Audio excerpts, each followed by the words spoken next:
boa tarde, sejam bem-vindos mais uma vez. Estamos reiniciando a programação do Fórum da Liberdade, essa realização do Instituto de Estudos Empresariais, o IEE.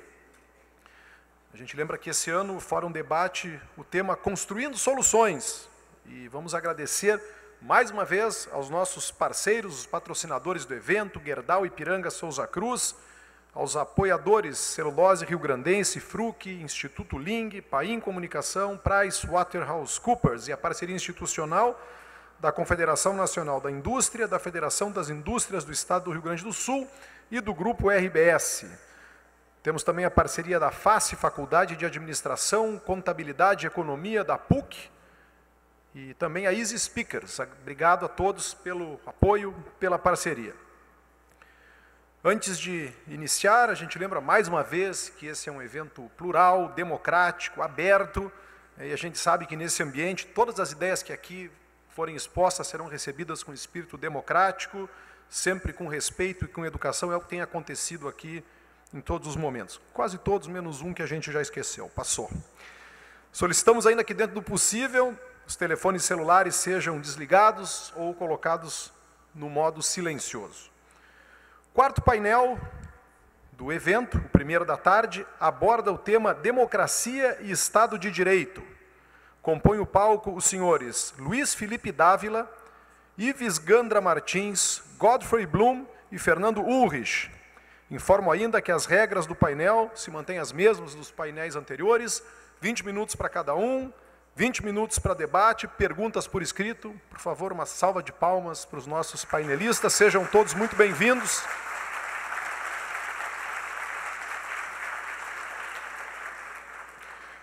E a partir desse momento eu passo a bola e a palavra ao Fernando Ulrich, que é o diretor de formação do Instituto de Estudos Empresariais, que vai fazer a mediação do painel.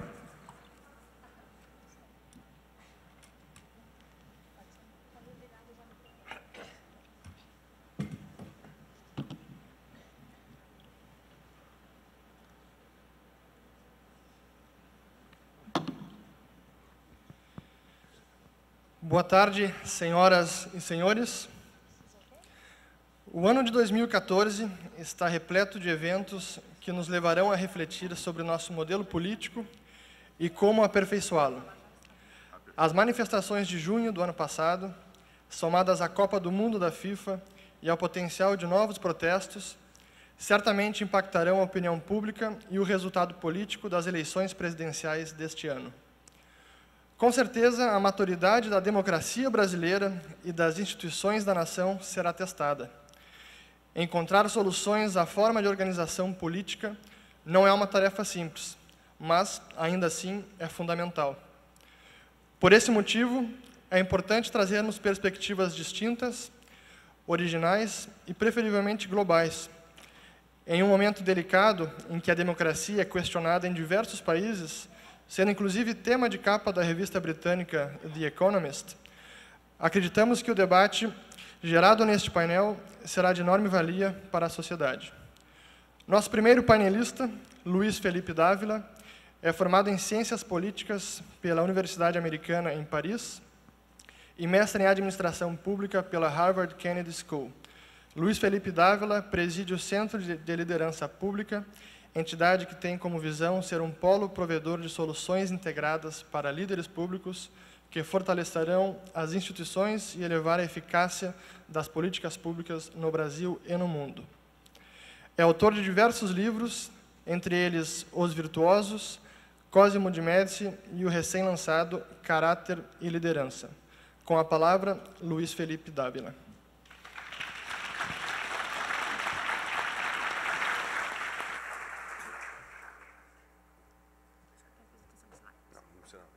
Bom, boa tarde a todos. É um grande prazer estar aqui e falar de um tema que é caro a todos nós que prezamos a liberdade e a democracia, que é a situação do Estado de Direito e da democracia no nosso país e no mundo. Eu gostaria de começar a minha reflexão dizendo que o mundo político é que nem a agricultura. Nós temos safras e entre-safras de líderes. E no momento atual, não só no Brasil como no mundo, nós vivemos uma longa estiagem de grandes líderes. E numa situação extremamente perigosa no contexto nacional e mundial. No contexto mundial, eu diria que os problemas são cada vez mais complexos, com líderes cada vez mais medíocres. Isso não é bom.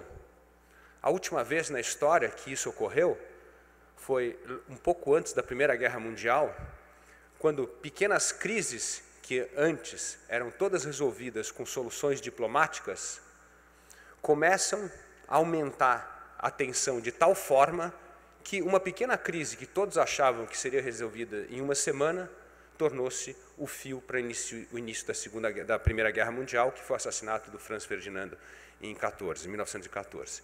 Por que eu digo isso? Porque quando há bons líderes, e o que distingue o bom líder, eu acho que essa é a primeira pergunta que nós temos de fazer, são estadistas que pensam no fortalecimento das instituições. São estadistas que têm um senso de legado, são pessoas que têm um senso de valor, são pessoas que estão pensando em governo não só nos problemas de curto prazo, mas nas próximas gerações. Isso é que faz um estadista ser diferente de um mero político.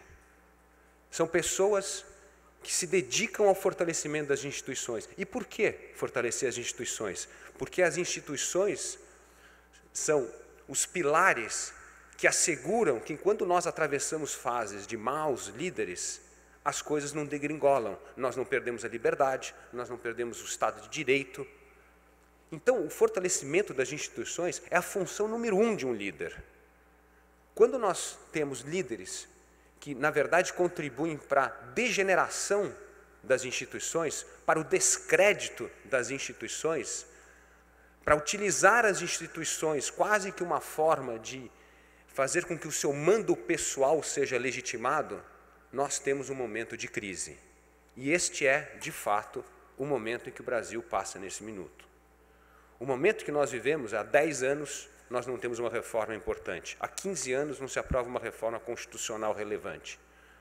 E o que nós temos são governos que estão dilapidando a credibilidade das instituições. Governos que estão enfraquecendo os valores da liberdade e do Estado de Direito. Governos que a cada momento aumenta mais o voluntarismo da interpretação das regras para dizer quem está certo e quem está errado. Eu digo isso porque exige uma reação da sociedade para botar um fim a essa situação. E só existe uma forma, é a mobilização do cidadão. Nós todos temos de nos mobilizar para ocupar espaço na área pública. Não só na área pública, mas principalmente na área política. Porque, por mais que nós, como cidadãos, nos esforçamos para melhorar o país, para ajudar com que as instituições sejam fortalecidas, para que o nosso cumprimento de dever de cidadania sejamos exemplos para os outros, isso tem um efeito apenas circunstancial na política. O que faz a diferença é nós entrarmos no jogo político. Se você quer mudar o Brasil, é preciso entrar na política. É preciso entrar em campo, porque senão nós vamos ser como um técnico de futebol, que o máximo que pode fazer na hora do jogo é ficar ao lado do campo berrando para o jogador fazer aquilo ou fazer determinada jogada. Mas se a gente quiser mudar a jogada, se nós queremos fazer gol, nós precisamos entrar em campo, nós precisamos participar da vida política partidária, nós precisamos pegar os nossos filhos, amigos, netos e jovens e incentivá-los a ter mandato, porque é o mandato que vai fazer a diferença. Os liberais perdem a sua batalha porque não entram em campo, porque achamos que nós vamos ajudar sendo um mero técnico na beira do campo, berrando para o jogador fazer alguma coisa, ajudando alguém que está no jogo para melhorar ou fazer uma jogada diferente. Isso não é o suficiente. Nós precisamos ter uma cidadania ativa. E cidadania ativa não é apenas ir às ruas, participar de uma manifestação ou assinar uma petição na internet e achar que nós já fizemos o nosso dever. É participar ativamente do jogo. É entrar, é saber quem vai disputar a eleição, é saber quem é que quer bancar uma campanha política em torno de ideias e princípios e valores e não de interesses. E por que eu tenho tanta paixão e vontade de ajudar jovens e pessoas a entrar com ideias diferentes na política, com essas ideias liberais? Porque veja como é difícil mudar o Brasil hoje. 40% do PIB passa pelo Estado brasileiro. Como é que nós vamos criar um país liberal quando 40% da riqueza desse país passa pelo Estado, é intermediário pelo Estado? 40 milhões de contra-cheques são emitidos todos os meses pelos estados, municípios e federação. Ou seja, 40 milhões de brasileiros vivem de um cheque que vem do Estado. Se nós imaginarmos que temos 3 pessoas dependentes por família, nós temos 120 milhões de brasileiros que dependem integralmente ou parcialmente de uma receita do Estado. O jogo político hoje não é nada mais do que vencer uma eleição para defender o que o Marcos Lisboa recentemente escreveu num papel que eu acho fantástico, a meia entrada de alguém. É a meia entrada de um setor, a meia entrada de uma categoria, a meia entrada de uma região do Brasil. Se você quiser se eleger deputado hoje, você tem que ser um defensor da meia entrada de alguém, porque senão ninguém vai financiar a sua campanha política. Então nós temos pessoas que buscam a política hoje, não por valores, por princípios ou por defesa de instituições, é para a defesa da meia entrada de alguma categoria, de alguma pessoa que vive dessa renda do Estado, de alguma pessoa que vive de privilégio. Por isso que reforma não existe no Brasil. Reforma não existe porque as pessoas que estão no poder leem reforma como perda, perda de privilégio, perda de direito, perda de poder. Daí a resistência a reformas. E é nesta hora que nós precisamos de estadistas. É exatamente nesta hora que nós precisamos de pessoas que vai educar a opinião pública a fazer essa travessia, a fazer as mudanças institucionais importantes, que sim, vai representar perdas para algumas categorias. Mas essa perda tem que ser explicada como ganho futuro. E para ter a coragem de fazer a travessia das reformas, nós precisamos ter uma narrativa. Se nós não mobilizarmos as pessoas, explicar como que os desmandos de hoje, a desinstitucionalização de hoje, afeta a vida de cada um de nós, afeta o nosso cotidiano, nós não vamos conseguir aprovar nenhuma reforma.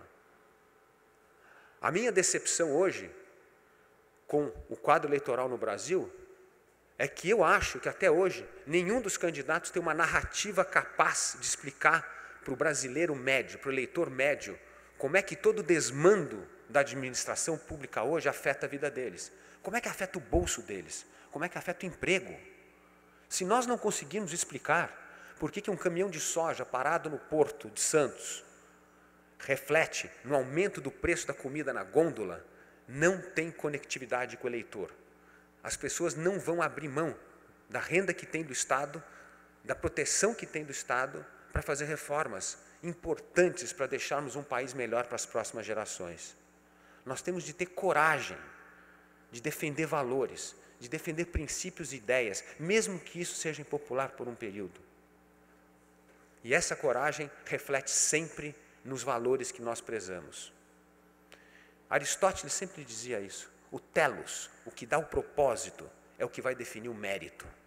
E o que define o mérito, no fundo, é o que vai definir o caráter. E sem caráter não se faz reforma no Brasil. E hoje, o problema eminente na política é falta de caráter.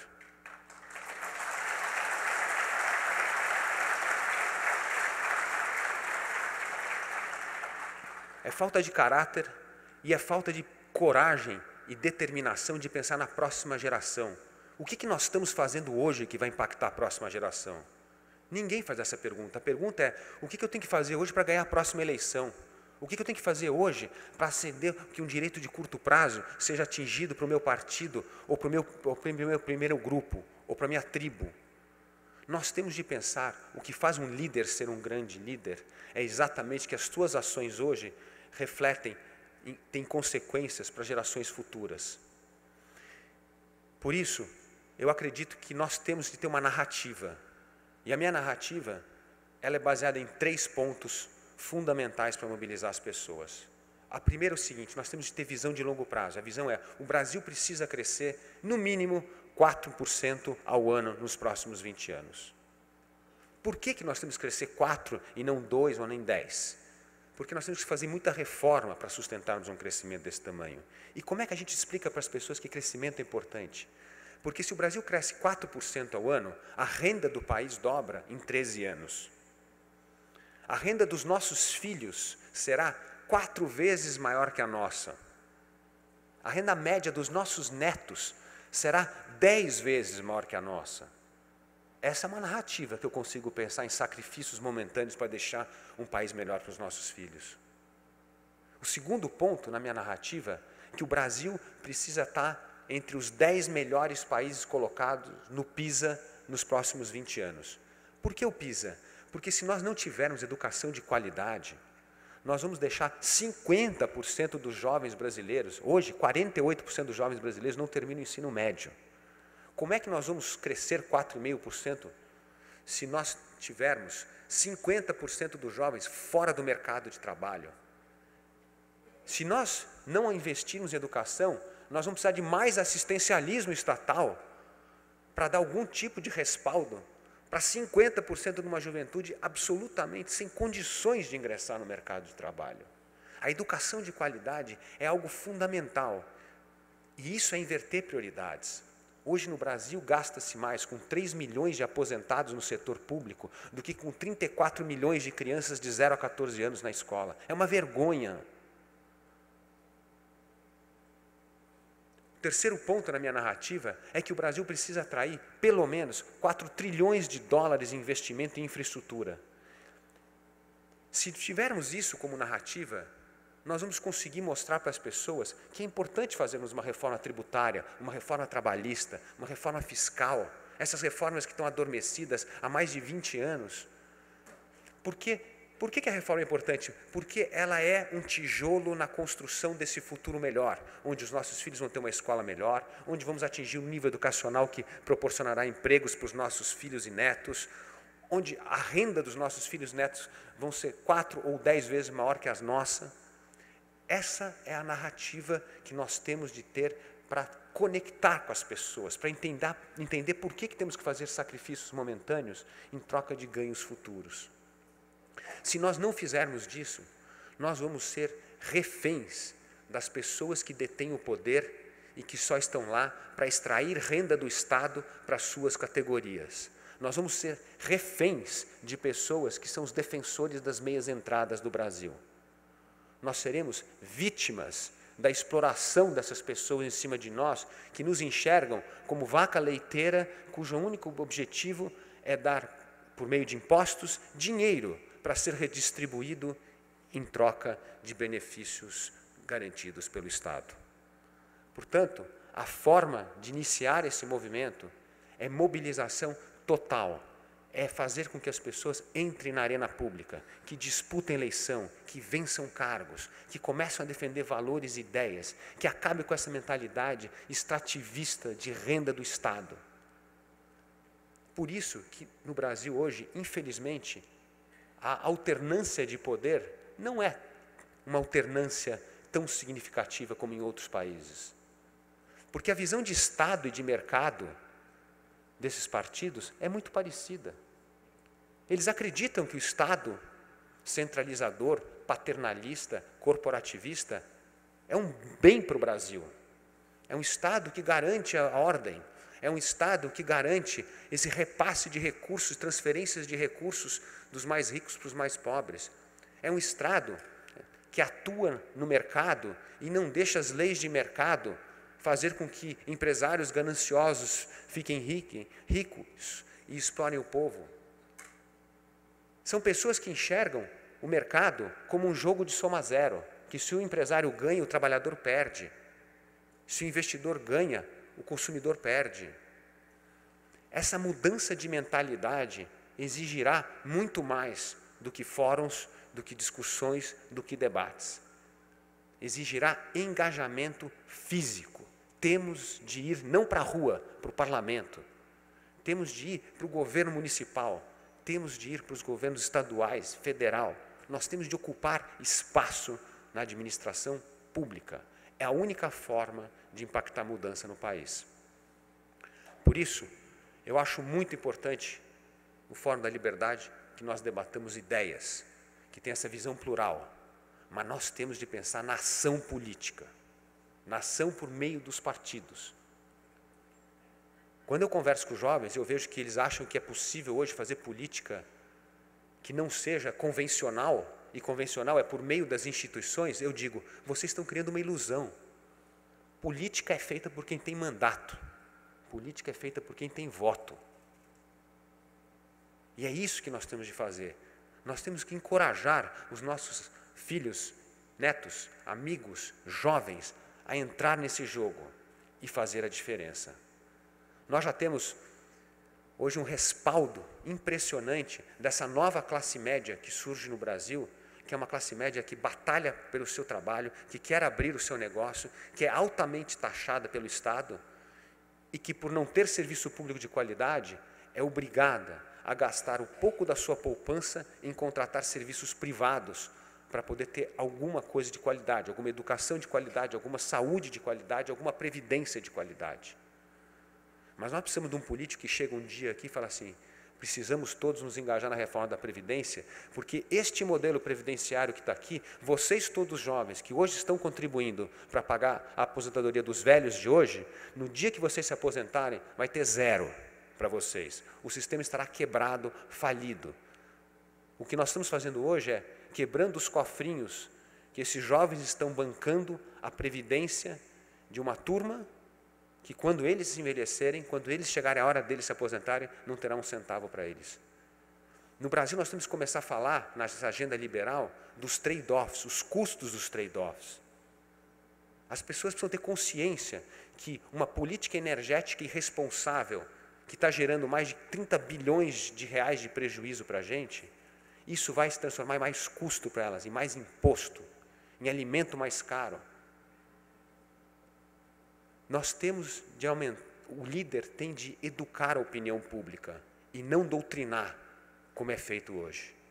A doutrinação é fazer com que a oposição seja tratada não como um legítimo, uma visão plural, contrária, mas como inimigo do povo, como inimigo do país, como inimigo das instituições e inclusive da liberdade. O respeito pela minoria, o respeito pela oposição, é um dos princípios basilares da democracia liberal. Portanto, eu peço, nesse meu minuto final, uma convocação a vocês, que deixemos esse fórum não só renovado pelas ideias debatidas, mas por uma vontade de agir, de fazer a diferença. Que vocês saiam daqui, cada um no seu coração, falando, hoje eu vou ajudar. Eu vou ajudar a eleger um amigo meu que eu sei que ele quer ser deputado. Eu vou ajudar uma campanha de uma pessoa que eu sei que vai fazer a diferença. Eu vou entrar no jogo. Eu não vou ficar na arquibancada. Se nós, que acreditamos nos princípios liberais, realmente queremos fazer a diferença, nós temos que entrar em campo e sair da arquibancada. Muito obrigado.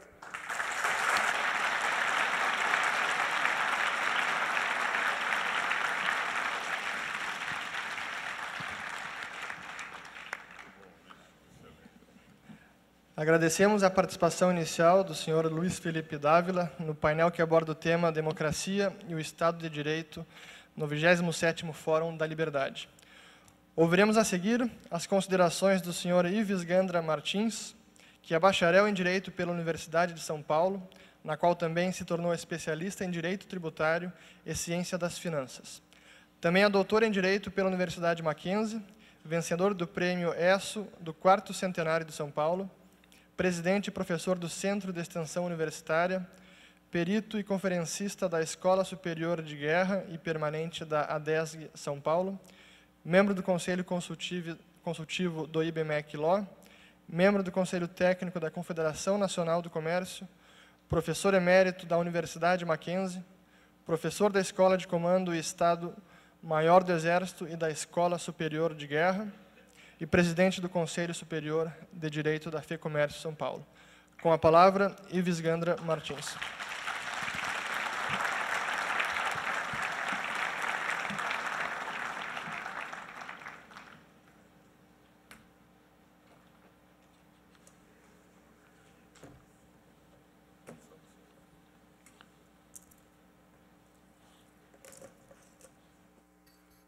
Em primeiro lugar, cumprimento a aos que estão para debater o painel e a todos aqui presentes, todos jovens e menos jovens. E eu queria lembrar aos senhores que eu concordo em tudo que disse o Luiz Felipe Dávila, menos com um ponto. Os jovens não precisam preocupar comigo. Aos 79 anos eu continuo trabalhando e não precisam me sustentar em nível de apresentador.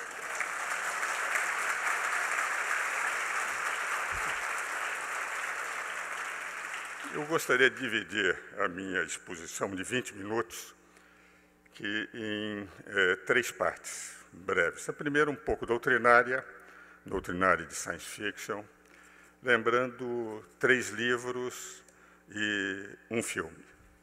O primeiro livro é um livro escrito por um autor americano, Jeep Hart, chama-se Democracy, e ele fez um estudo de todos os países de 1945 a 1984 para definir qual era a forma de governo ideal. E procurou apenas países onde não tinha havido ruptura institucional. Encontrou apenas 20. O Brasil tinha sofrido uma ruptura em 64. 19 parlamentaristas e 1 presidencialista. Só os Estados Unidos. Os outros 19 países que não sofreram qualquer ruptura eram sistemas parlamentares de governo. Que eu gostaria que os jovens refletissem um pouco, na medida que estamos num país presidencialista. Eu presidi em São Paulo, de 62 a 64, um partido parlamentarista do Rio Grande do Sul, mas em São Paulo, Partido Libertador. Aquilo que Raul Pila dizia sobre o parlamentarismo, vale a pena lembrar, que a diferença fundamental entre o parlamentarismo e o presidencialismo é que o presidencialismo é o sistema da irresponsabilidade a prazo certo.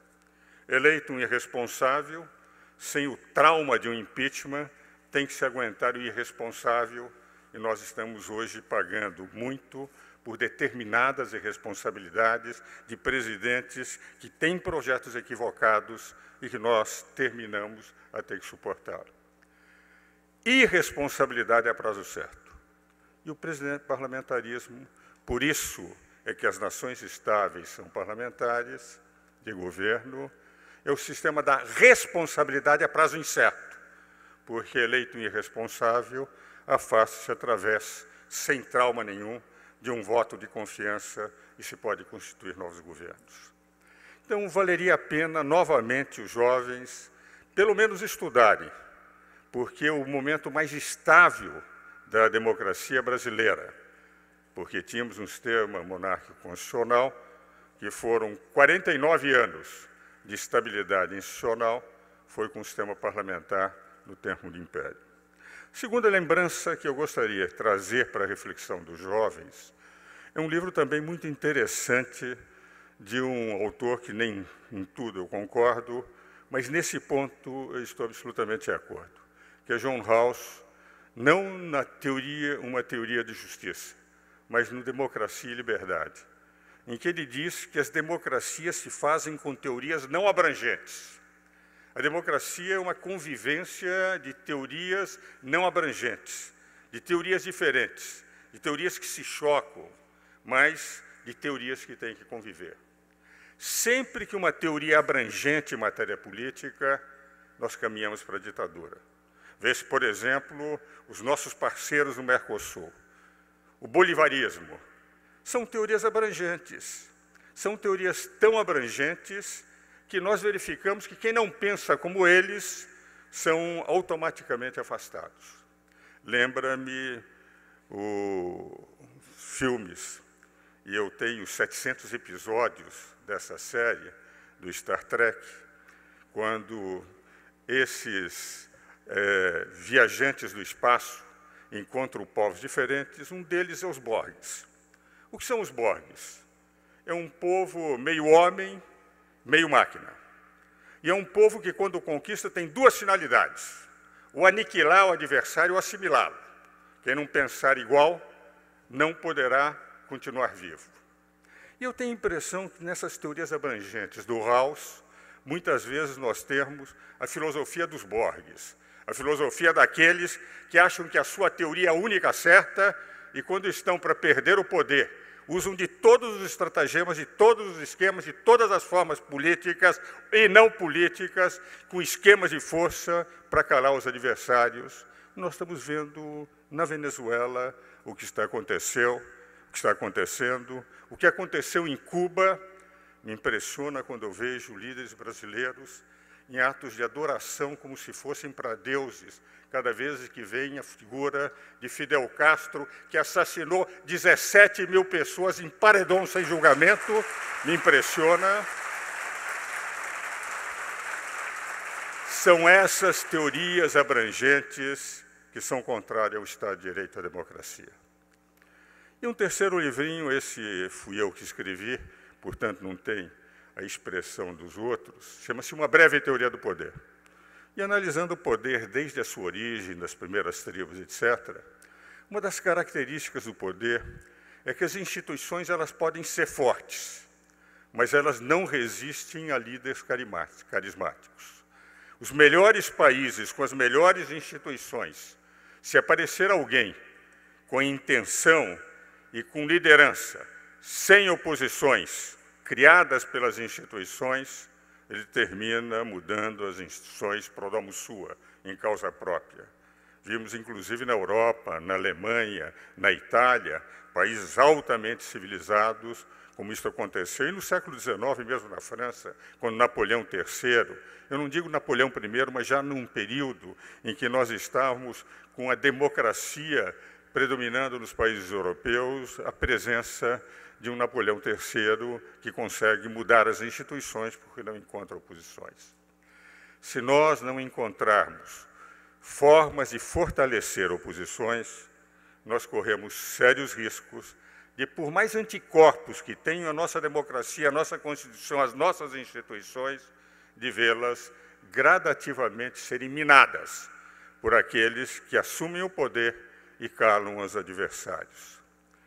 E aí eu passaria ao exame daquilo que me parece fundamental, a partir dessas colocações, que é de que maneira garantirmos as instituições que, evidentemente, evoluíram no mundo. Se nós examinarmos os períodos históricos das monarquias absolutas, tivemos, na Antiguidade, períodos de democracia, como em Atenas, única cidade-estado efetivamente democrática na Grécia. Tivemos no período da República Romana, aquele período que antecedeu o Império, em que os cônsules, inclusive, davam força ao povo. Nós verificamos que as instituições evoluíram, mas também voltaram para trás. Quando Montesquieu, utilizando o grande autor e filósofo inglês Locke, porque o Locke é que, de certa forma, lança os fundamentos do seu espírito das leis na colocação dos três poderes, dizia ele algo que, no seu livro, pouco citado, como o homem não é confiável no poder, é necessário que o poder controle o poder. Por isso, a razão do poder legislativo, executivo e judiciário. Então, as instituições evoluíram, mas os homens no poder continuam com os mesmos defeitos. Um grande jusfilósofo alemão, odiado pelos esquerdistas e também pelos nazistas, porque serviu ao Hitler, que é Carl Schmitt, no seu livro O Conceito do Político na Teoria das Oposições, ele diz o seguinte: as ciências são estudadas, os conhecimentos culturais, pela teoria das oposições. O que eu estudo na moral? A oposição entre o bem e o mal. O que eu estudo na economia? A oposição entre o útil e inútil. O que eu estudo na estética? A oposição entre o belo e o feio. O que eu estudo na política? A oposição entre o amigo e o inimigo. Ele pôs na essência da ciência política, do debate político, da luta política, o que ocorre na busca do poder. E é nesse particular que, para fortalecimento das instituições, naqueles países cujas instituições têm anticorpos de proteção da democracia, é fundamental, já entrando nessa segunda parte, conseguirmos ganhar as eleições. Não se ganha eleições sem saber que na democracia de acesso é fundamental que o povo participe diretamente. E as eleições se ganham com mentiras. Infelizmente, em todos os países, e aqui no Brasil, através de determinados slogans. Pega-se, por exemplo, o orçamento brasileiro. 1,5 trilhão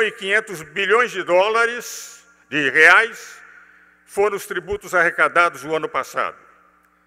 Bolsa Família, 20 bilhões de reais. 20 bilhões de 1,5 trilhão de reais.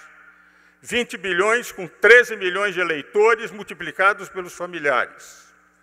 Slogans: Bolsa Família, Minha Casa, Minha Vida, mais médicos. Esses slogans atingem o povo diretamente sem um exame em profundidade daquilo que está acontecendo. Por exemplo, em matéria de saúde, nós não temos reajustes do SUS, muitos hospitais estando para falir há pelo menos 19 anos. Há 19 anos, as empresas, os hospitais, as instituições filantrópicas recebem do SUS os mesmos valores, apesar da inflação. Mas o slogan de mais médicos supera a falência absoluta do SUS.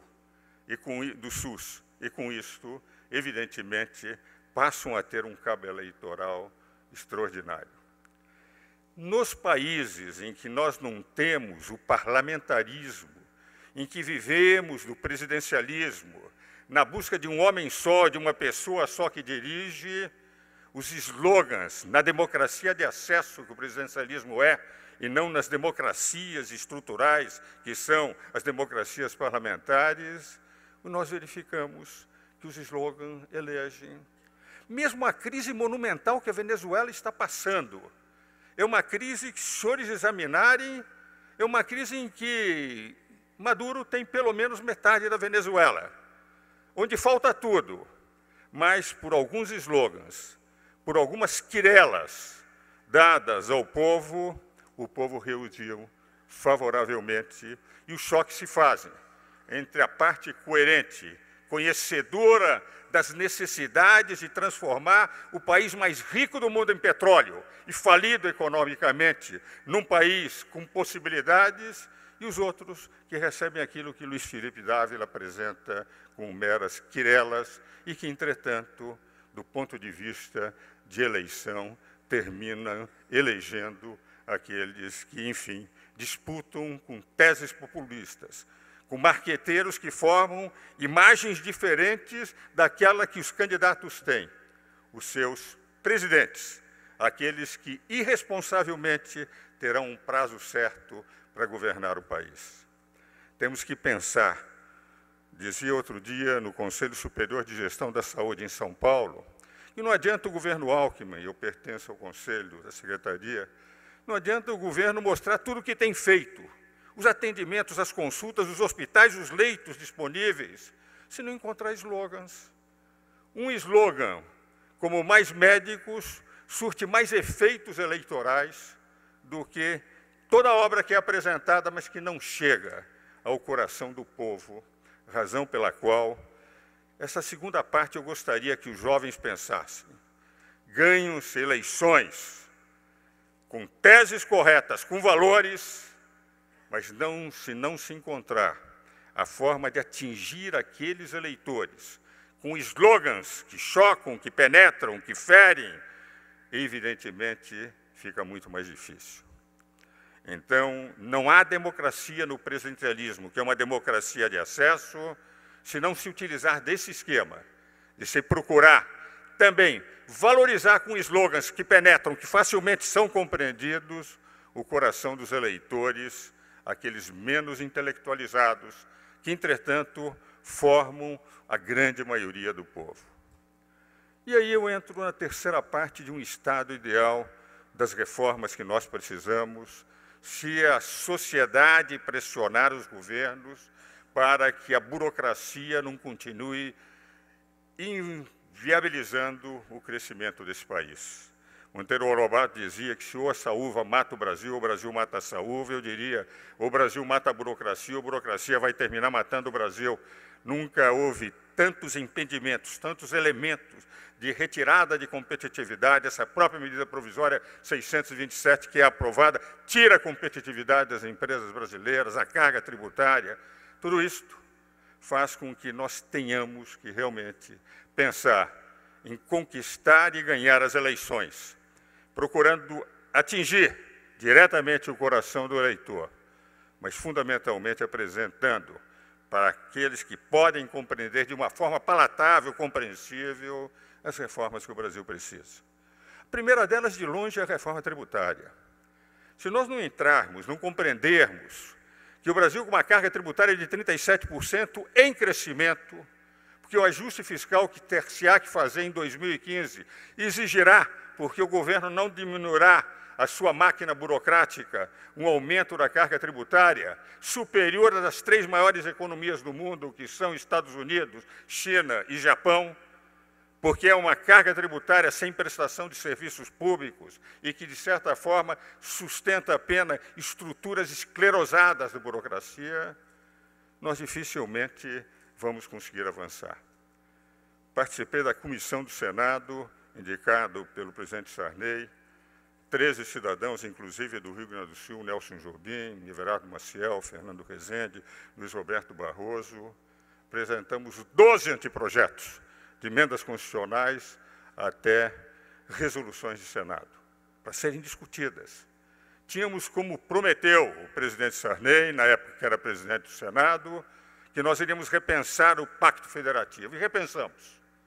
Entregamos com solenidades e, olimpicamente, os 12 anteprojetos repousam em alguma das gavetas de uma das sessões do Senado, sem nunca serem transformados em projetos de lei sequer.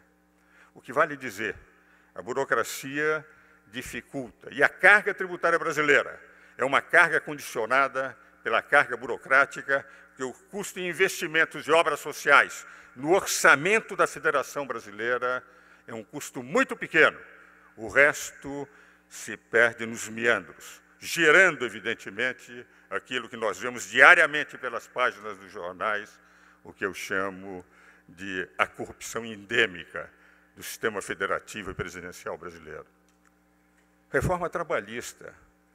Por que nós temos que ter os maiores encargos trabalhistas de todos os países do mundo, segundo o levantamento de um dos maiores conhecedores dessa matéria, que é José Pastore? O problema da reforma trabalhista, o que nós vemos é os direitos crescendo. Aí está da Inglaterra, nós sabemos perfeitamente as dificuldades dos investimentos do Parlamento Europeu, não na Inglaterra, mas na França, em que esses direitos cresceram de tal forma que hoje emperram a nação que era mais importante ao lado da Alemanha, da União Europeia, o seu próprio desenvolvimento. Reforma administrativa.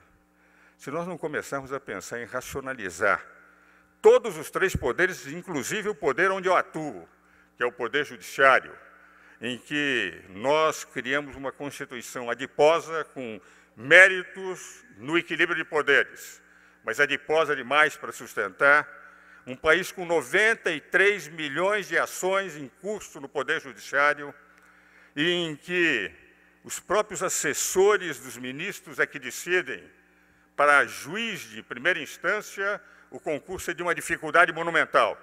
Participei de 3 bancas examinadoras para magistrados, 2 de magistrados federais, 1 de magistrados estaduais, e sei quanto esses juízes sofrem para serem aprovados.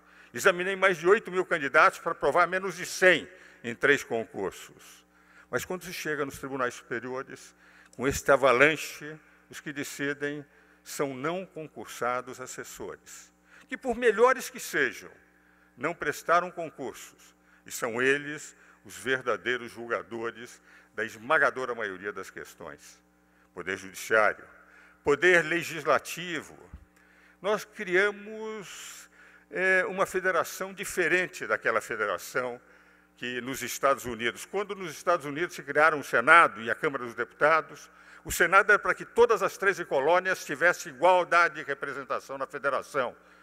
o que atrasou em 80 anos a abolição da escravatura, porque os estados do Sul tinham medo que perderiam na Assembleia para uma população maior dos estados do Norte os escravos, que já havia um movimento, naquela ocasião, favorável à libertação dos escravos. E tiveram a Câmara dos Deputados, em que a representação é quase proporcional. Há estados com um deputado. No Brasil, nós multiplicamos os estados, e estados com população menores do que a maior parte dos municípios das grandes cidades, dos grandes estados, como São Paulo, Rio Grande do Sul, Minas Gerais. Esses estados têm 8 deputados, e os outros, no máximo, podem chegar a 70. Mas é difícil essa reforma. Mas poderíamos já começar com a cláusula de barreira, voltando por emenda constitucional, para redução de partidos, para não fazermos legendas de aluguel, que fazem com que os políticos sejam donos de partido e não representantes do povo. Reforma política tem que ser discutida em nível de emenda constitucional. Quarta reforma, política e administrativa. Reduzir o tamanho do Estado. Não é possível que Obama tenha 200 comissionados entre o seu governo e a presidente Dilma tenha 22 mil comissionados. Pessoas que não prestaram concurso e que lá estão por serem amigos do rei. Esta reforma é fundamental. E, por fim, a última das reformas, que me parece que é essencial, judiciário, tributária, trabalhista, administrativa, política, é a tentativa da reforma da mentalidade do eleitor. Se nós não começarmos a mostrar que cada cidadão ele é mais importante que o presidente da República, que cada cidadão tem o presidente da República como seu servidor público, que cada cidadão tem o direito de opinar, que não é um NIP, um Não Important Person, mas é um VIP, um Very Important Person, nós seremos sempre cidadãos de segunda, considerando a autoridade, que deve ser respeitada como autoridade, como se fosse um Deus e não como um servidor público. Quando o cidadão perceber que ele tem a força, que ele pode decidir, e que, quando olhar o presidente da República, que é a democracia que eu desejo, ele chame Sua Senhoria, que eu respeito e está a meu serviço. E o presidente virá para o cidadão e diz: Sua Excelência tem razão, porque eu estou a seu serviço.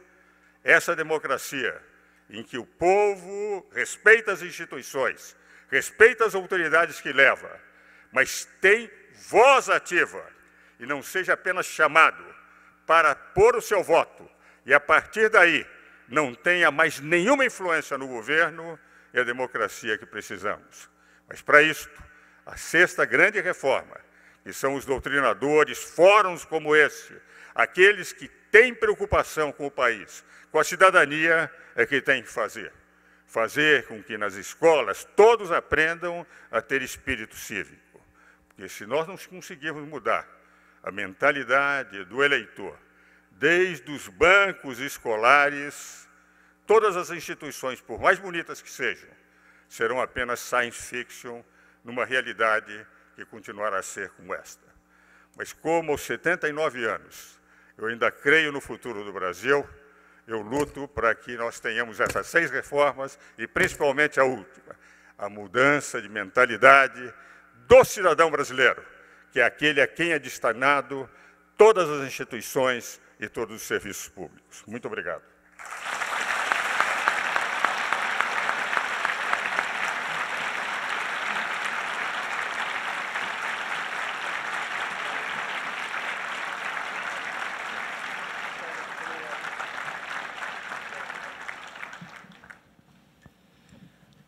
Agradecemos a participação inicial do Sr. Ives Gandra Martins e anunciamos a participação do Sr. Godfrey Bloom neste painel do 27º Fórum da Liberdade.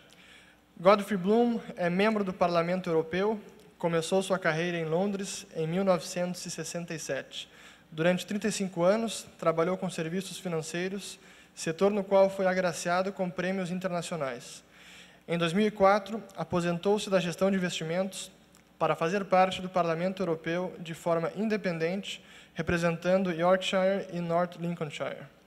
É o membro do Parlamento Europeu com o maior número de visualizações na internet nos seus discursos em um ano. Com a palavra, Godfrey Bloom.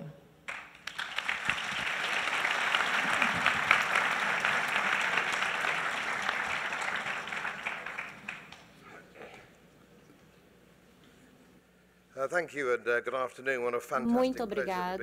Boa tarde. Que prazer estar aqui e eu agradeço ao Fernando por me convidar. É a minha primeira viagem para o Brasil e estou muito feliz de estar aqui e estou muito impressionado com as mulheres aqui de Porto Alegre. Então, eu achei que seria interessante. Uma das coisas que o John Bruton disse ontem, o nosso keynote, é que nós sempre podemos aprender com outros países. Nós podemos aprender com o que eles fazem de forma correta ou o que eles fazem de forma errada. E eu acho que é interessante dar uma olhada em algumas das questões que, no momento, estamos fazendo errado na Inglaterra.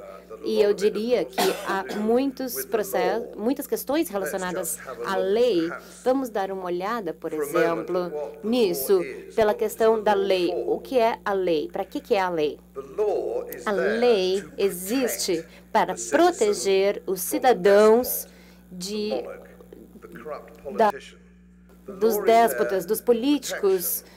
A lei existe para proteção e a lei provavelmente é uma boa ideia que vocês pedissem para alguém, um inglês, falar sobre isso, e aí teríamos um sistema, o maior sistema de leis, provavelmente na história do mundo, levaria 1000 anos para desenvolver essa lei. É como um bom vinho, como um queijo, leva um tempo para ficar mais madura. Então, isso melhora com o tempo. Voltando ao rei Alfred, voltando 1000 anos, quando o o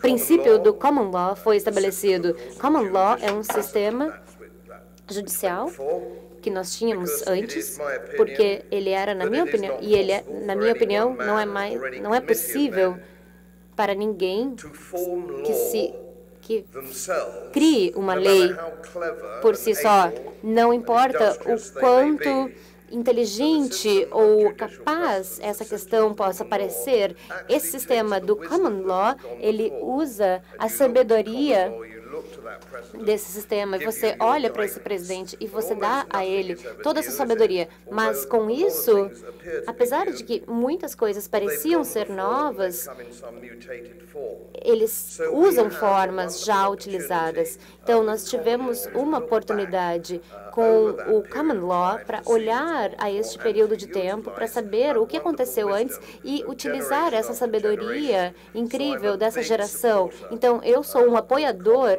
do Common Law. E quando nós substituímos isso na Inglaterra com a lei estatutária, e isso levou um tempo para progredir, e os acadêmicos entre vocês podem talvez defender que isso começou a se manifestar na Magna Carta em 1250, quando foi o início da democracia, a democracia legal, quando realmente isso iniciou, de onde vem o conceito, um dos pilares da lei inglesa que foi criada, que é o conceito de julgamento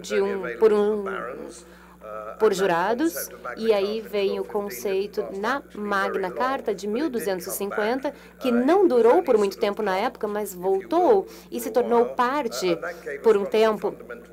E isso nos deu os princípios fundamentais da lei inglesa. E eu diria que isso foi 700 anos depois, mas antes disso, isso estava em uma tentativa dentro da lei inglesa. E isso é muito importante. Isso significa que você não pode ser mantido na prisão sem ter sido indiciado. E mesmo hoje, no Reino Unido, você não pode ser preso por mais de 24 horas sem ter sido indiciado. E isso é algo que ainda existe nos dias de hoje. É claro, temos um princípio fundamental da lei britânica, é a presunção da inocência. Então, você acredita-se inicialmente que você é inocente. Então, você tem uma quantidade significativa de proteção. Essa é a proteção que você tem. O habeas corpus, que você não pode ser julgado por um júri sem essa acusação. Então, esses pilares da lei britânica que foram adotados por muitos outros países no mundo. Por exemplo, em Washington, e uma cópia, a declaração, que foi uma cópia da Magna Carta, que baseou a Constituição dos Estados Unidos. Essa lei também é a base disso, e também o desenvolvimento da lei estatutária ao longo dos anos, e isso também retorna à Magna Carta de 1250 e o desenvolvimento de nossa democracia parlamentar. Então, ao longo do desenvolvimento desse parlamentarismo constitucional. Então, isso 400 anos mais tarde, onde nós vimos essa tolerância sobre a religião de outras pessoas. Isso foi uma abordagem muito liberal. Não havia, na época, leis em relação à religião, a diferenças religiosas. Tínhamos problemas de desenvolvimento que aconteceram ao longo do desenvolvimento. Então, continuamos após a Guerra Civil, nós tivemos a Declaração dos Direitos, e isso a Constituição e a Declaração dos Direitos do Cidadão. E isso incluiu diversas proteções fundamentais, jurídicas. Por exemplo, não queremos impostos sem representação, que foi algo que nos americanos, que essa instalação não foi estendida para essa parte, mas os americanos, eles lutaram por isso. Eles acharam que eles tinham direito, que os colonizadores, como colonizados, eles queriam direitos e eles queriam a proteção. Então, eles partiram dessa base. Então, esse apoio no parlamento inglês, porque nós achamos no parlamento inglês que isso estava correto. Então, essas ideias legais em relação a leis, elas estão ligadas aos princípios fundamentais da lei na história. Então, uma das questões que o Rodrigo falou, que o Império Britânico teve, por exemplo, o Brasil sendo colonizado pelos britânicos, se o Brasil tivesse sido colonizado pelos britânicos, talvez já tivesse uma estrutura diferente em termos de estrada, de trens, etc.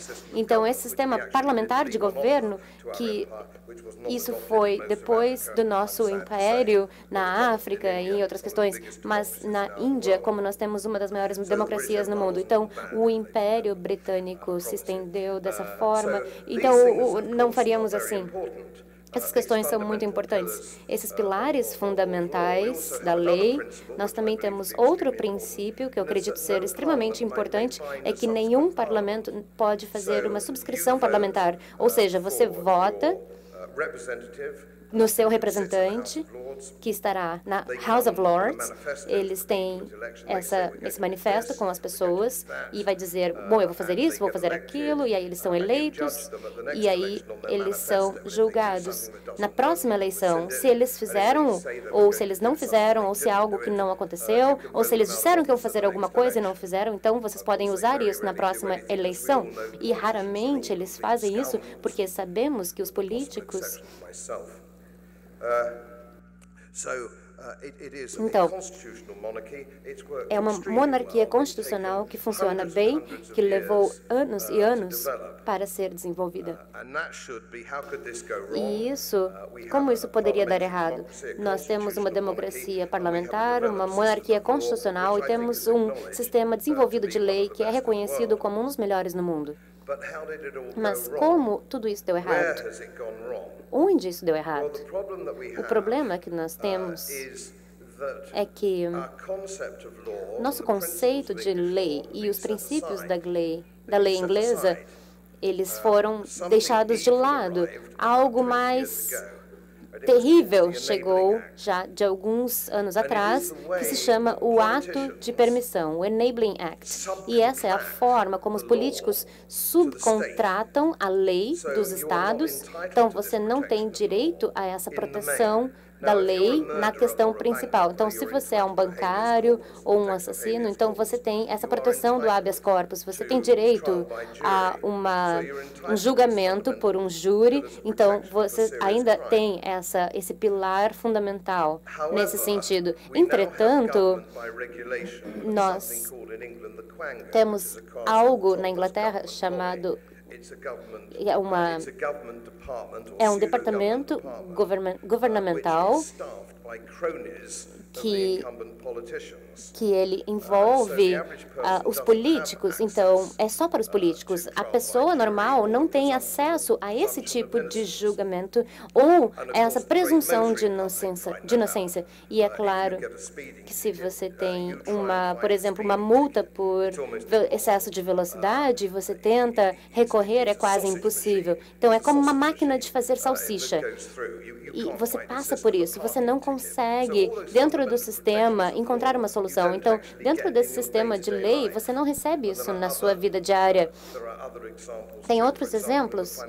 Por exemplo, no ato de serviços financeiros. Na autoridade financeira, ela pode agir através do parlamento e ela pode passar por cima dos princípios fundamentais da lei inglesa.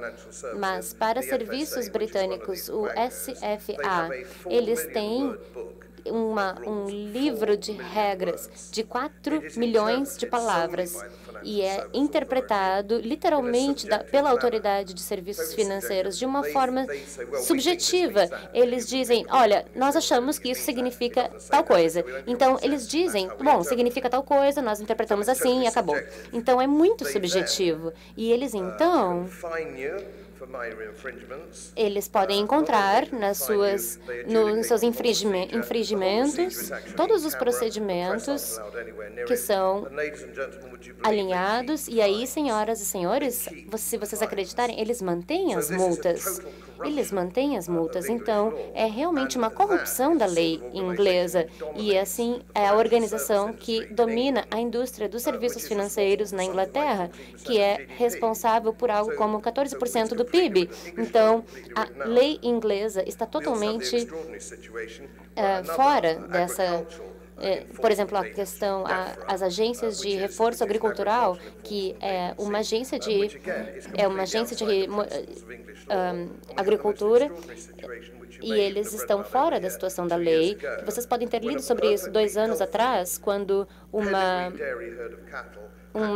raça de bovinos saudáveis tiveram que ser sacrificados porque os regulamentos não estavam corretos. Então, e o dono, ele buscou proteção dentro do sistema da lei inglesa e, é claro, o que ele podia fazer naquelas circunstâncias do Enabling Act? A única coisa que ele conseguiu fazer foi uma revisão judicial. E vocês ficariam surpresos quantos estudantes de direito jovens na Inglaterra não sabem a diferença entre um apelo e uma revisão judicial. Não há um procedimento de apelo judicial nesse tipo de situação. Então, o júri da Suprema Corte, eles não aceitaram essa questão com esse tipo de raça de bovinos, esse pedigree de bovinos. E aí eles tiveram que insistir e eles só podiam fazer essa revisão judicial. E aí as autoridades passariam por todas as questões de direito. E eu não preciso dizer para vocês que aqui no Brasil, que o mundo inteiro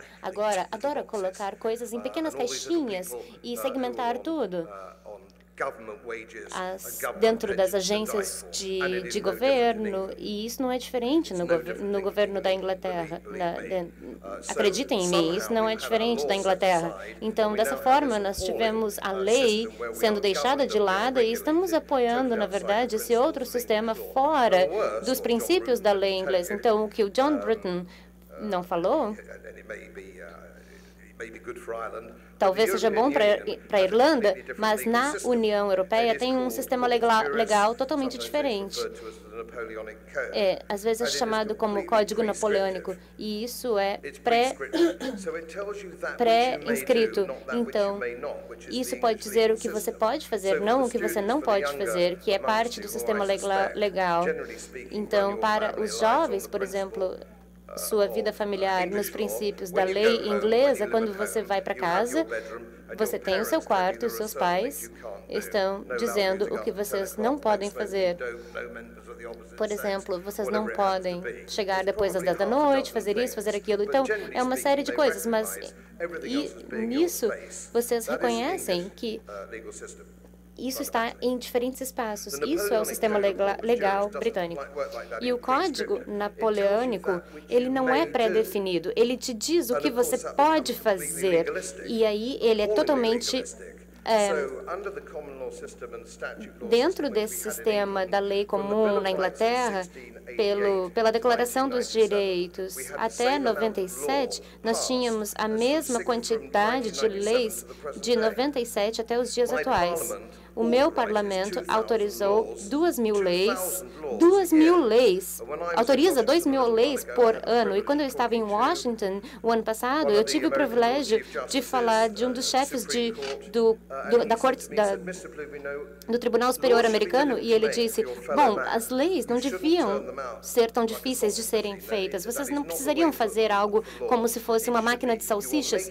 Você está criando uma lei para os seus cidadãos. Isso é uma questão importante. Então, isso deve ser levado muito a sério. E aí, algumas leis, essas leis feitas depois de 2000, elas não podem ser levadas a sério. E, às vezes, eu estou no parlamento e tem uma lei para, por exemplo, uma padronização para limpadores de para-brisa em diferentes países, para tipos de garrafas. E eu posso dizer que é isso que eles sentam e fazem. Então, todo o sistema está totalmente fora de controle e tudo está sendo regulado nos países, por exemplo, mediterrâneos. Talvez vocês não tenham notado, mas no Reino Unido nós não estamos incluindo isso no nosso sistema legal. Nós estamos tentando realmente cumprir esse sistema, porque essa é a base do nosso sistema cultural e legal. E o que o John Britton também não falou, quando ele falou sobre o conceito do julgamento por um júri e o habeas corpus e todos os princípios fundamentais. Todos esses princípios da lei inglesa, eles não são reconhecidos dentro do Código Napoleônico e, vergonhosamente, esse sistema napoleônico está em controle agora na Inglaterra. Então, como cidadão inglês, você não tem proteção da mesma forma. Então, você pode ser preso na Inglaterra por um policial estrangeiro, você pode ser levado, isso já aconteceu em diversas ocasiões, sem a proteção do habeas corpus, e aí você pode ser liberado depois, porque eles cometeram um erro, enfim, não há nenhuma proteção as pessoas de antes que lutaram realmente com isso. Então, isso é uma traição do nosso sistema judicial e nós permitimos que isso acontecesse. E essa tradição nos Estados Unidos, onde você pode ser extraditado para os Estados Unidos sem uma evidência anterior. E, é claro, isso é uma traição dos Estados Unidos, onde você pode ficar na solitária e aí você tem o pagamento pelo habeas corpus, e aí mês a mês, e nesse estado você já está preparado para admitir qualquer coisa nessa base de barganha. Então, não é só a Inglaterra que traiu essa lei fundamental, eu diria que os Estados Unidos também. Então, uma das coisas que nós podemos fazer, como nós podemos nos proteger sem essas responsabilidades em relação às questões políticas, como podemos nos proteger contra isso? Uma das coisas que podemos fazer é realmente colocar isso no procedimento educacional, como no Reino Unido, para que as pessoas saibam a proteção e a proteção sob a lei. É uma desgraça natural que nós tenhamos um primeiro-ministro que não conseguia falar sobre a Magna Carta na televisão americana. Ele foi para Oxford e ele é um idiota? Como pode ser? Como é que nós podemos ter um primeiro-ministro que não sabe o impacto e a importância da Magna Carta? Então, isso é uma vergonha, realmente. Então, é muito fácil retirar esses privilégios e os seus direitos de nascimento de jovens que não sabem disso. Eles precisam saber que eles têm isso como direito e isso não pode ser retirado deles por esses políticos corruptos. Então, nós falamos hoje aqui sobre educação. Vamos falar para as pessoas sobre o que eles têm direito sob a lei e mostrar o quão fácil é para políticos corruptos tentar roubar isso deles. Muito obrigada.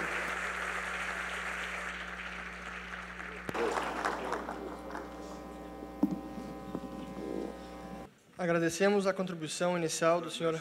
Godfrey Bloom no painel que aborda o tema Democracia e o Estado de Direito. Imediatamente passaremos à sessão de perguntas e respostas. A primeira pergunta para o Sr. Godfrey Bloom. Há muitas dúvidas se a organização política da União Europeia é a mais adequada. Recentemente, vimos os residentes de Veneza votarem a favor da independência do território. Estaria a saída para a democracia e a liberdade em países menores, territórios menores ou cidade-estados?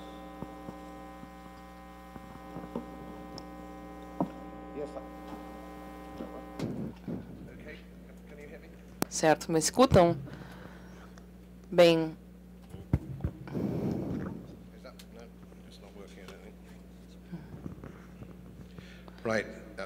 certo, muito melhor. Posso até me escutar. Bem, eu acho que isso é um estado normal para a humanidade de gostar de pequenas unidades. Gostam de pequenas unidades. Eu tenho certeza de que todos aqui, primeiramente, a sua lealdade está para com a sua família. Isso é o número 1, não é? É a sua família. Certamente, para mim é isso. E essa é a menor unidade que vocês têm e que isso resistiu a todos os tempos. Em segundo lugar, acho que seria para a sua tribo, não é? Vamos dizer assim. Então, quando o papel, mais ou menos, você está nas cavernas, escrevendo nas paredes, na época das cavernas, enfim, acho que é lealdade. Você trabalha na comunidade e ajuda entre si. Então, acho que isso pode ser um grupo pequeno, mas eu sou um grande apoiador desse cidade-estado. E olhar para esses estados, foram muito bem sucedidos comercialmente e particularmente culturalmente. Se você olhar você pode julgar uma cultura pela sua arte. Olhe para essas culturas com arte e quão magníficos são essas artes. E em todas essas cidades-estados, a Veneza é mas eu não estou surpreso com a reação da Veneza. Sim, então, algumas regiões espanholas, na Escócia, como eles vão se situar sem o dinheiro britânico, eu não sei, mas sim, acho que pequenas unidades de família, vamos cooperar com grandes países, a troca, o comércio, vamos manter tudo pequeno entre família e vamos manter as cidades-nações pequenas e fora da obviedade. A defesa da realeza é tudo que a gente quer e eles querem apenas tocar as suas vidas. Quando eu estava fazendo a minha campanha em 2009, havia um rapaz de segurança no meu carro, ele dizia assim, um trabalhador normal, e ele disse, Sr. Bloom, por que eles não podem nos deixar em paz? Ele perguntou. E isso foi uma inspiração para um livro que eu estou escrevendo agora, por que eles não podem nos deixar em paz? E era realmente um trabalhador normal.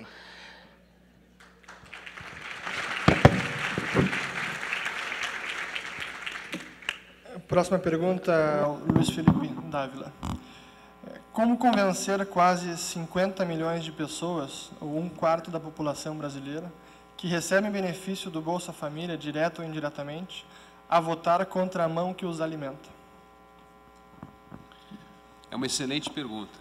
Isso é o que faz a narrativa, isso que eu estava falando. Quando a gente tem uma narrativa Nós só topamos sacrifícios momentâneos se nós entendemos que tenhamos ganhos futuros. Se nós não entendemos que vamos ter ganhos futuros e que nós precisamos sacrificar interesses momentâneos, nós não conseguiremos mobilizar a opinião pública. Por isso que essas 50 milhões de pessoas que vivem do contra-cheque do Estado brasileiro só mudarão de ideia quando eles entenderem quais são os ganhos futuros. Essa é a importância da narrativa, essa é a importância de valores. Se nós não fizermos isso, nós vamos fracassar na tentativa de convencer a opinião pública a fazer as mudanças necessárias. E o que vai acontecer é manter o sistema em piloto automático do jeito que está, nós vamos ter um Estado falido, quebrado. O Ives Gandra sempre diz, o gasto do Estado brasileiro não cabe dentro do nosso PIB. É impossível sustentar o Estado assistencial e o nacional desenvolvimentismo com o PIB brasileiro. É impossível, essa conta não fecha. Então, o não fazer reforma significa inviabilizar o país a longo prazo. Mas isso só se torna mobilização popular se nós formos capazes de criar essa narrativa em torno dos sacrifícios momentâneos para os ganhos futuros. E esse é o papel do estadista.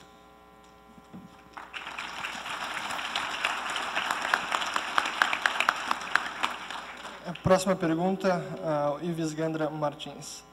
Como combater entidades como o Fórum de São Paulo, cujo PT é um de seus líderes, que buscam explicitamente instaurar o socialismo na América Latina?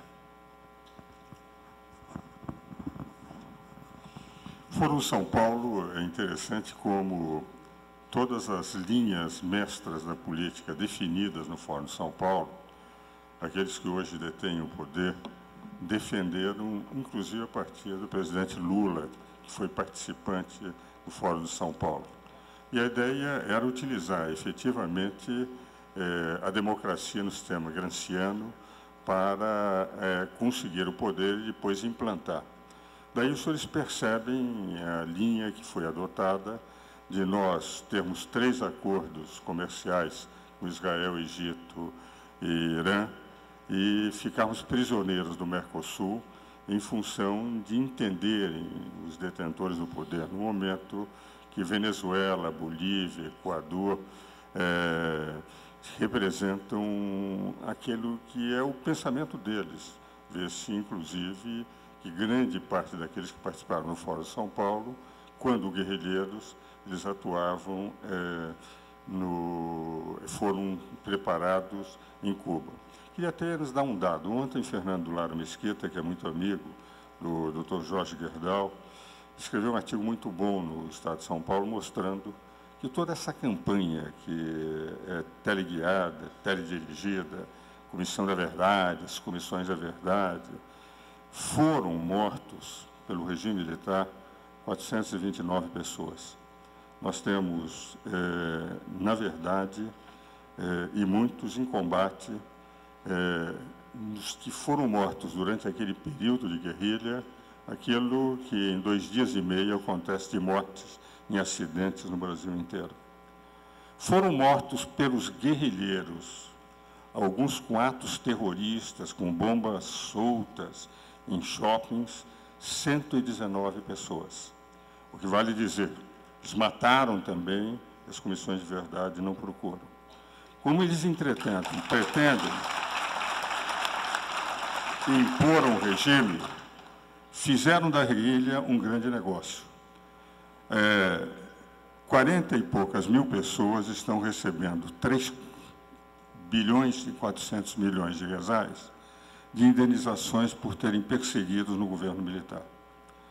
E eu posso falar com muita tranquilidade, apesar de ter feito a Revolução em 31 de março, eu presidi o PL foi um dos partidos que apoiou a Revolução, nós rompemos com a Revolução com o ato institucional número 2, porque entendíamos que estávamos fazendo para garantir as eleições de ou Juscelino ou de Carlos Lacerda.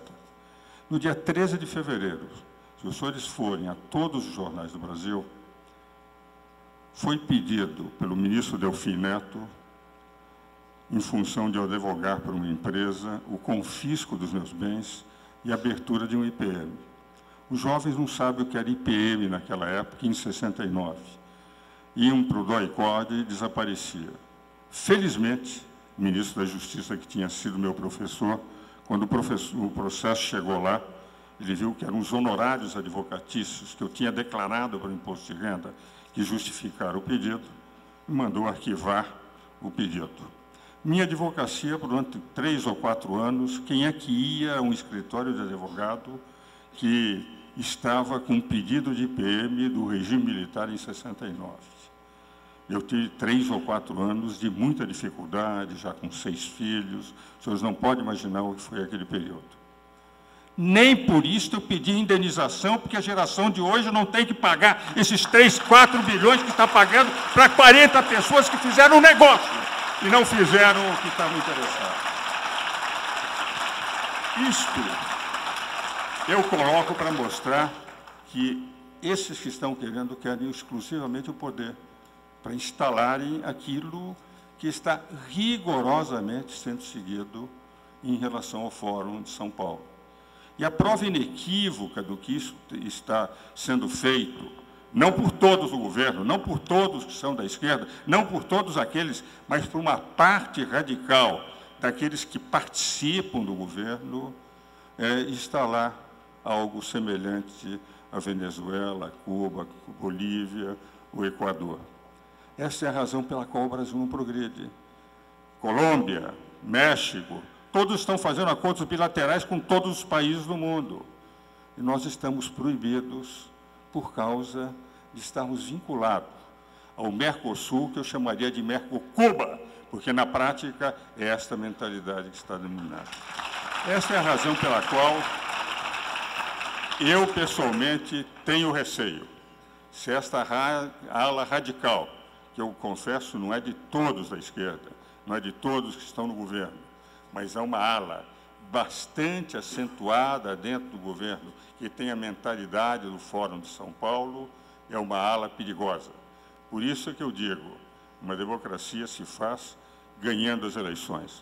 Quando o Dr. Blum fez menção à lei inglesa, me lembro de um livro de Concept of Law, de Harting, que ele mostra a importância e própria instalação do sistema parlamentar de governo, que fez menção em 1688, na Inglaterra.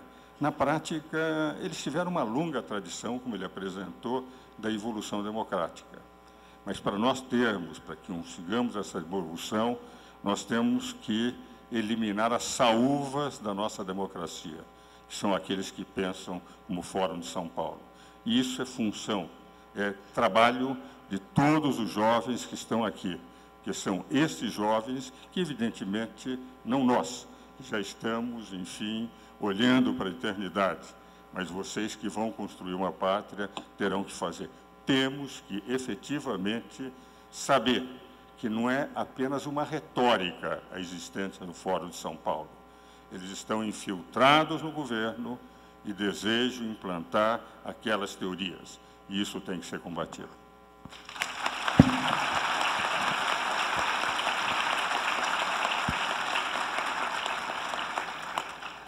Próxima pergunta ao Dr. Blum. Diversos regimes autoritários chegaram ao poder pela via democrática. Venezuela seria o caso mais recente. Como evitar que a democracia não seja usada para fins similares, seja na Inglaterra ou mesmo no Brasil?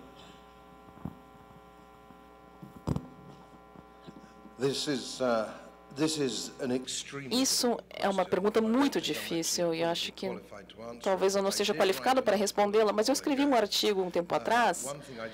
Uma coisa que eu não mencionei na minha fala é que é uma reforma eleitoral, que eu sei que alguns de vocês sabem disso, mas essa reforma eleitoral, onde nos encontramos numa situação de democracia, onde se tornou uma espécie de contagem de cabeças da sociedade. Você tem um voto porque você nasceu aqui. E isso é a mesma coisa em qualquer outro lugar, correto? E eu não sei se isso é necessariamente uma forma certa de fazer as coisas. Essa reforma, essa lei de reforma que foi imposto no século XVII, que investiu em proprietários de terras, na aristocracia, onde tinha muito poder político, e a classe média dos empreendedores passaram por essa reforma, que isso acabou fazendo uma franquia das classes médias, e as pessoas que estão criando essa riqueza têm um input. E acho que essa é uma situação de reforma para a qual precisamos olhar, porque quando chegamos ao ponto de uma democracia corrupta, governados por regulamentações, todas as regulamentações deveriam ter a licença para matar, como diz o James Bond, licença para matar esses empreendedores. Isso é o que os reguladores fazem. É o recipiente do Estado, ou se você está procurando alugar, enfim, classe que mora de aluguel. Então, não há nada que possa ser feita sem nenhum tipo de reforma eleitoral. E como fazemos isso bem? Ganga Din. Um cara melhor do que eu, com certeza. Ganga Din. Próxima pergunta para Luiz Felipe Dávila e Ives Gandra Martins. Muita gente afirma que a atual geração universitária é a geração dos concurseiros. Como diminuir o Estado e a carga tributária quando uma grande parte das mentes jovens aspira, sobretudo, trabalhar para o Estado? As pessoas aspiram estabilidade, mas não o mérito. Bom, primeiro, eu acho que se mais jovens querem se tornar funcionários públicos concursados e sérios, isso é bom. Isso, se nós tivermos uma burocracia estável, bem treinada, de jovens bem formados, isso é bom, isso não é ruim. Aliás, um dos pilares da estabilidade da democracia é uma burocracia bem preparada, bem formada. Mas o ponto é o seguinte, eu ainda digo que o pior mal no Brasil, existe um mal pior que a corrupção no Brasil. Esse mal chama-se descontinuidade de boas políticas públicas. Cada vez que você tem um ministro da Educação, um secretário de Educação, que quer jogar tudo fora que foi feito pelos governos passados e falar, eu começo o meu governo no marco zero com esse projeto, isso é um desastre para o país. Nós abandonamos todo o aprendizado, todos os erros e acertos do passado. Então, uma boa burocracia, jovens que queiram fazer concurso público, que sejam bem qualificados, isso é bom para o Brasil, isso não é ruim. O que é ruim para o Brasil, é como o Ives colocou muito bem, é como a burocracia sufoca a liberdade, sufoca o empreendedorismo, sufoca a iniciativa privada. Isso é ruim, mas isso não tem nada a ver com o que é a burocracia. A burocracia é importante no Estado de Direito, ela tem um papel relevante.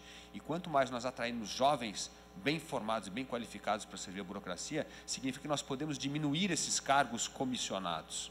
Significa que nós vamos ter menos volatilidade nas nossas políticas públicas. Então, não é uma coisa ruim. Agora, a formação dessas pessoas é muito importante. Que tipo de formação elas vão ter? E, nesse sentido, há bons sinais. Minas Gerais, por exemplo, criou a Fundação João Pinheiro, que é um exemplo de formação de burocratas. É um exemplo de boa formação de servidores públicos. Porque é uma faculdade que quem presta vestibular para essa faculdade, ao ser aceito na João Pinheiro, você já é um funcionário concursado. E muito do que Minas atingiu foi por causa desses jovens que foram colocados nesses cargos estratégicos na burocracia, que ajudaram a implementar as reformas de gestão pública conduzidas pelo governador Aécio Neves e depois pelo governador Anastasia.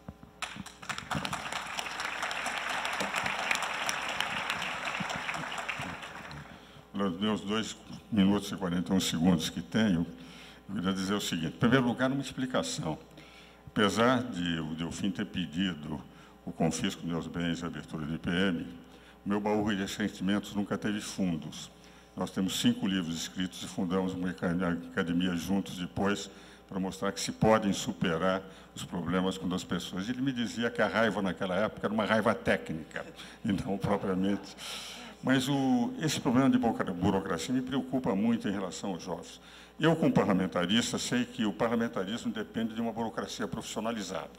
Se não houver uma burocracia de concurso profissionalizada, que nas quedas de gabinetes, não no sistema inglês, em que há 2 partidos, mas nos países em que há aliança de partidos, Alemanha, Itália, etc., é a burocracia profissionalizada que garante que o Banco Central, com grande autonomia, se pode perfeitamente governar um país com estabilidade. Mas o que me preocupa hoje no jovem, isso eu queria colocar, eu examinei 8.000 jovens para concurso para magistratura. E no concurso, aqueles que vão para o oral, nós temos o contato direto para saber, antes do exame, qual é a sua personalidade. E, por exemplo, no último concurso da Magistratura Federal, já há uns 10 anos atrás, nós tivemos 2 horas e meia, os 5 da banca, com cada um dos candidatos antes de fazer o exame.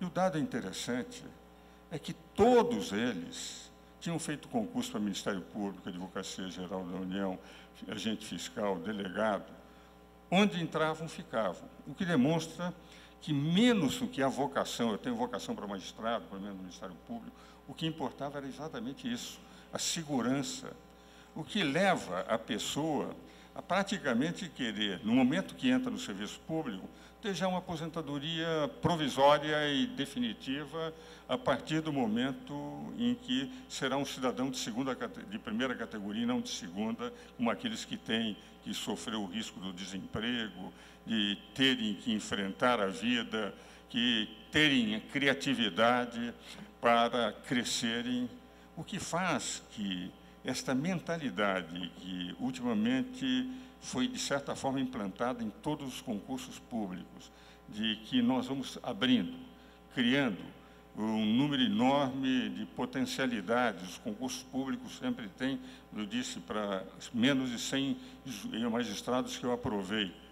Recebemos mais de 8.000 candidatos em 3 concursos diferentes, demonstra que esta mentalidade do jovem ele tem que enfrentar.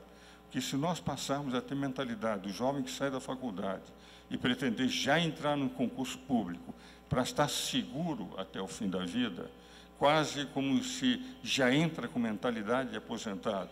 E, a partir do momento do concurso, passa a ser autoridade, um cidadão acima dos cidadãos normais, nós teremos dificuldade de fazer um país um grande país.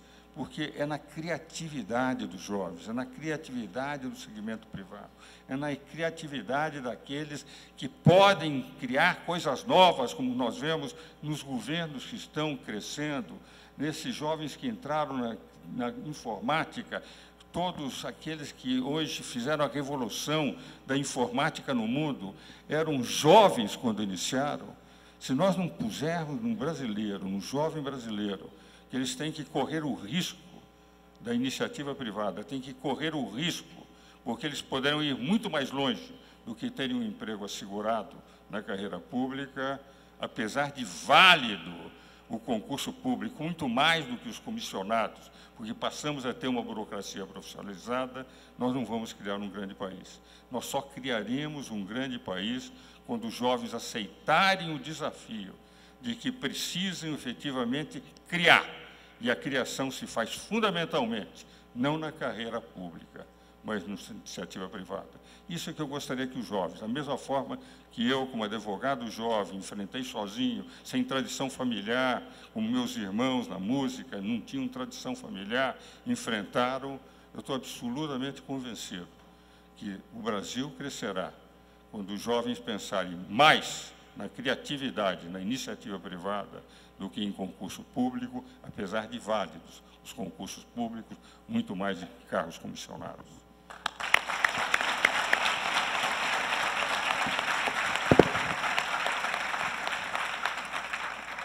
Agradecemos a presença de todos, especialmente dos painelistas convidados, e damos por encerrado este painel que abordou o tema Democracia e o Estado de Direito no 27º Fórum da Liberdade. Obrigado.